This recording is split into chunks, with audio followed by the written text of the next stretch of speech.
tapi siapa yang menjual juga itu, ya nggak sih Mbak Ayu ya? Pada saat saya tidak ada, otomatis brand akan hilang. Oke, stop dulu. Nih, seru nih. Selamat datang lagi di acara ngobrol asik bareng Wolula tentang profil kemudian sejarah Bunda Ayu memulai wirausaha kuliner. Awal-awal memang tidak untuk doyan banget gitu untuk masak, terus background sendiri pun juga seorang desain grafis. Ya. Oh, justru desain grafis ya Bunda Ayu ya, mantap. Ya mungkin dari desain tersebut gitu kan kita punya inspirasi untuk menjadikan sebuah dari menu, terus kemudian story-nya bagaimana, ikonnya dia dan lain-lain. Jadi ya mungkin di situ dari akhirnya jadi nyambung. Jadi menginspirasi ceritanya itu bagaimana dan akhirnya ya jadilah Raja Duren yang berbentuk inovasi komik ya. Jadi durian dikomikan dan jadi untuk konsep anak muda gitu. Raja Duren ini mulai tahun berapa? Tahun 2011 dan ngeriset lagi market untuk di Jakarta ya alhamdulillah sih mereka terima dengan baik. Iya, dan membangun lagi awal ini di saat sebelum pandemi atau pada saat pandemi. Waktu saya melahirkan, terus kemudian alhamdulillah sudah sehat, kemudian saya coba untuk sedikit-sedikit untuk mengenalkan Raja Duren itu apa ke mereka, ke masyarakat di teman-teman di Jakarta sini. Tantangannya semakin menarik ya dalam kondisi PSBB. Tapi di market sekarang itu memang mereka lama tidak untuk makan itu, jadi ada muncul lagi itu mereka malah responnya menggila dan mengejar lah istilahnya, jadi seperti itu. Dengan tetap mengandalkan dari online ya Bunda untuk marketing. Oke. Bunda Anissa, apa kabar? Assalamualaikum. Waalaikumsalam warahmatullahi. Nah, ini ada mulai dari tahun 2017 Bunda, betul?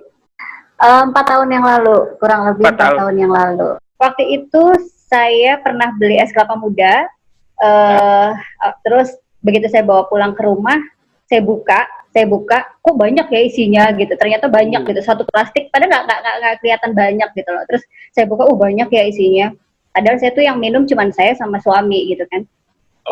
Terus kasihan banget yang jual itu saya lihat kasihan, padahal produknya enak, terus ternyata isinya banyak, tapi nggak kelihatan gitu loh, nggak kelihatan spesialnya gitu. Nah terus dari situ aja, terus tiba-tiba ini kelapa muda ini kayaknya kalau kita kemas yang menarik, kita kemas yang praktis, yang bersih gitu, mungkin akan banyak yang seneng ya gitu. Dari situ sih Pak awalnya gitu loh. Dari terus situ berkembang. Awalnya, terus akhirnya berkembang. Ya akhirnya kita kita coba, kita pikir gimana ya yang menarik, yang praktis. Es kelapa muda ini nggak cuma sekedar minuman yang kayak dijual di pinggir jalan, tapi bisa bisa dipakai untuk semua acara lah kayak gitu.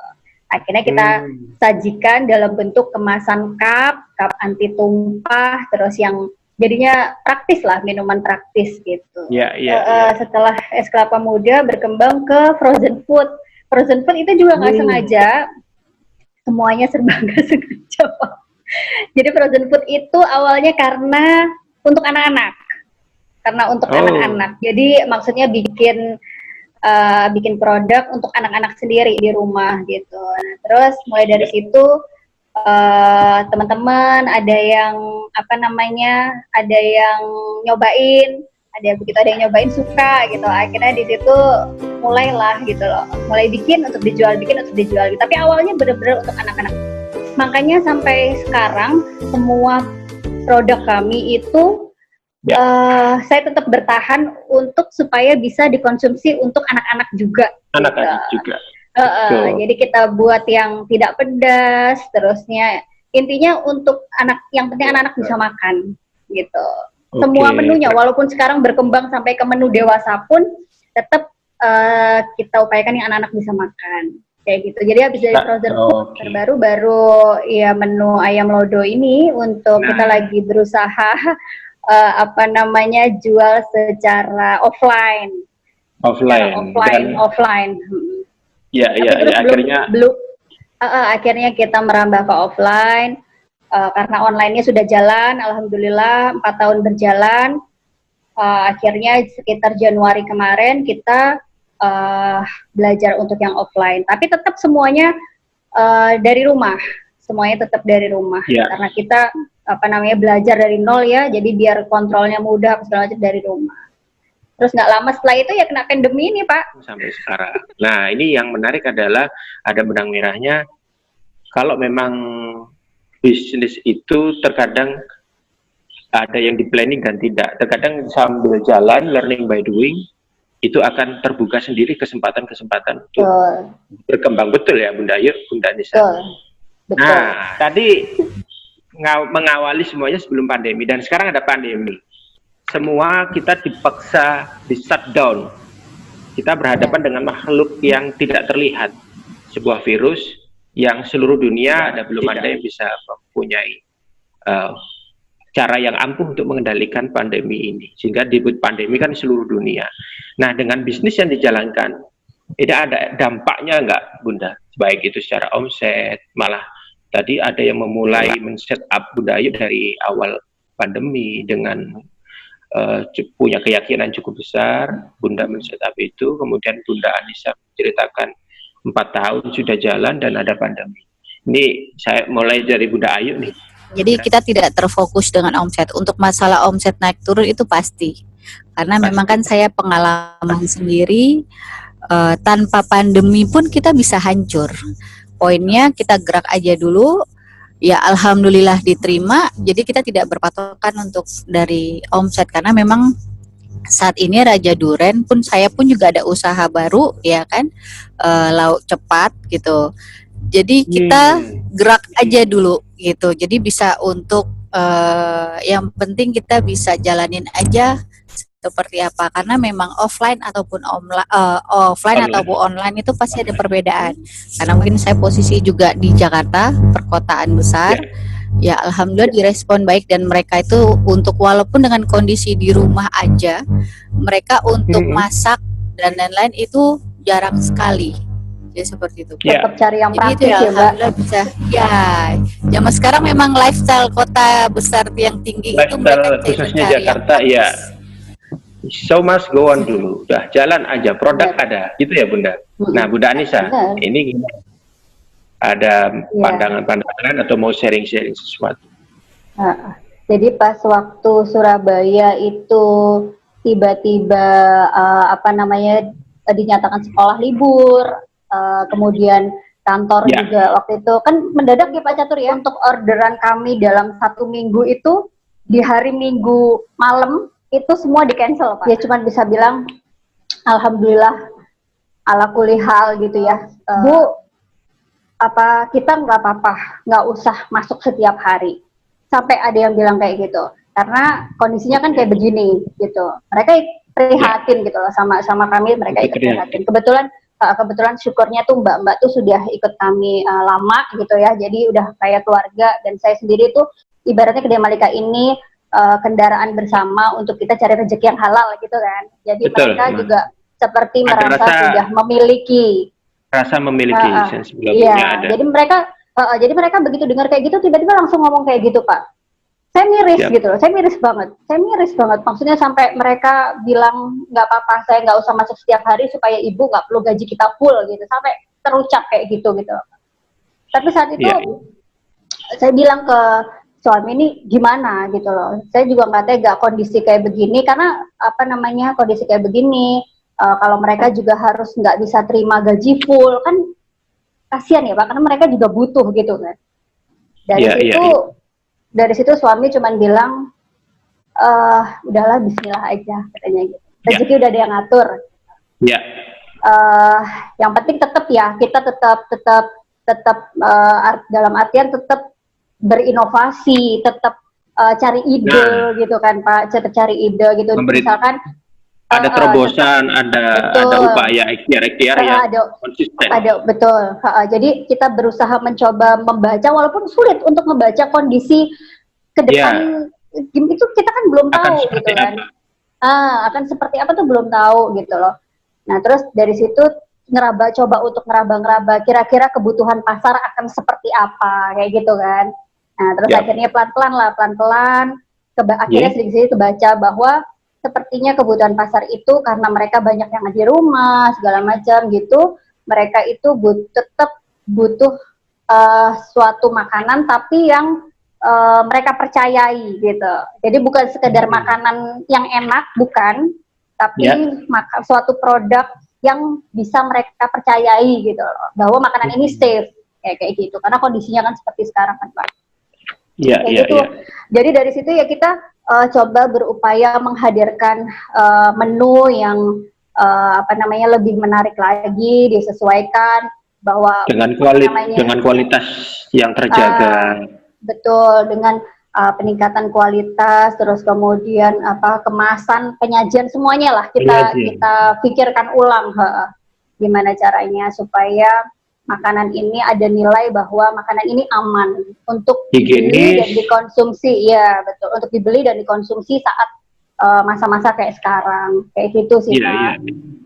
Dan mungkin cara pembuatan bisa ke depannya ya, dan mulai sekarang mengikuti protokol kesehatan kali ya, bahwa di saat pandemi ini semuanya bergantung pada online. Nah, disinilah kebangkitan. Nah, kebangkitan bahwa industri UKM kecil ini yang besar banyak restoran atau toko, mall bahkan tutup mungkin, dan apalagi dalam kondisi yang ini sampai kapan tidak jelas. Apakah benar Bunda Ayu dan Bunda Anissa? Sebenarnya memang UKM itu punya power banget gitu Pak. Jadi ya alhamdulillah banget. Jadi mereka itu benar-benar seperti kayak sekarang pada saat pandemi ini mungkin mereka banyak bersyukur ya gitu kan. Jadi malah untuk peningkatan dari omset mereka itu luar biasa. Tajam gitu. Jadi seperti itu yang saya lihat, alhamdulillah seperti itu. Jadi untuk, dan bahkan yang di brand-brand besar pun atau itu mereka itu banyak yang langsung beralih ke online. Jadi kayak misalnya Hoka Beto dengan kemasan online, terus Yoshinoya dengan kemasan online gitu. Jadi mereka jadi seperti kayak berlomba gimana caranya bisa untuk mensejajarkan, maksudnya untuk dengan ikutin powernya si UKM. Jadi alhamdulillah sih UKM di Indonesia itu kalau menurut saya kita tidak akan mati. Karena gini Pak, begitu kondisi seperti sekarang itu orang, seperti yang saya bilang tadi, orang itu yang dibeli itu sebetulnya bukan produknya, tapi safe-nya, trust-nya, siapa yang jual. Nah itu, kalau saya lihat tuh seperti itu, siapa yang menjual. Jadi pengalamannya kami itu ketika kita sudah mendapatkan kepercayaan dari customer-customer, terutama customer-customer yang loyal, Pak ya. Nah, itu mereka beli, terus kemudian mungkin mereka posting atau mereka share di media sosial mereka bahwa mereka beli di sini, misalnya beli di Kedai Malika misalnya. Nah, itu lebih mudah. Jadi teman-temannya mereka itu lebih mudah untuk ikut memilih kita. Nah, gitu, karena merasa temennya ini beli di kita gitu loh, dan temennya ini puas, temennya merasa aman. Nah, kayak gitu. Jadi mempromosikan dari mulut ke mulut itu efektif. Efektif sekali. Di samping juga masing-masing dari Bunda punya satu bentuk treatment melalui media sosial ya. Jadi ini kalau aku boleh tambahkan Mbak, sebenarnya gini, ada memang market itu adalah follower kita lah istilahnya. Aku di Jakarta, mungkin keluargaku sendiri kayak papa, kakak-kakak semua itu, adik itu semua di Jakarta. Tapi aku sendiri punya temen, ya ada beberapa, maksudnya karena dulu kan SMP di Jakarta ya, terus juga sempat kuliah juga di Jakarta, tapi nggak ada punya temen sama sekali di Jakarta. Tapi pada saat di pandemi seperti ini, kita pun juga aku pun juga belajar gitu kan, atau yang teman-teman juga belajar. Pada saat e-commerce itu kita tidak bisa tahu siapa decision makernya. Kita sebagai pelaku kuliner, untuk kualitas itu nomor satu, kedua juga kemasan. Si pembeli itu, si customer itu tidak harus mengetahui identitas kita gitu, karena memang yang saya lihat kayak e-commerce itu ada penjualan ayam ungkep, ya betul. Mereka bisa menjual 1.200 ayam atau ada yang 3.000 porsi, dan maksudnya untuk pembelian kan kita bisa ngecek ya, kita bisa lihat ya. Nah itu yang jadi pelajaran buat kita semua lah. Jadi untuk karena kita kan sudah langsung beralih ke sistem untuk peralihan dari offline ke online gitu. Gitu. Karena kemarin waktu saya hamil saya otomatis benar-benar off, dan customer juga mungkin akan merasakan kehilangan. Raja Duren kemana gitu ya, personal branding. Jadi seperti itu. Nah, itu yang membahayakan untuk masa depan, istilahnya seperti itu. Gitu ya. Jadi memang benar-benar sebuah sistem kuliner itu memang kita harus membentuk. Oke, mendekati closing. Tentang saya ingin ada pendapat dari masing-masing narasumber pelaku kuliner. Pendapatnya satu tentang new normal, tatanan kehidupan baru.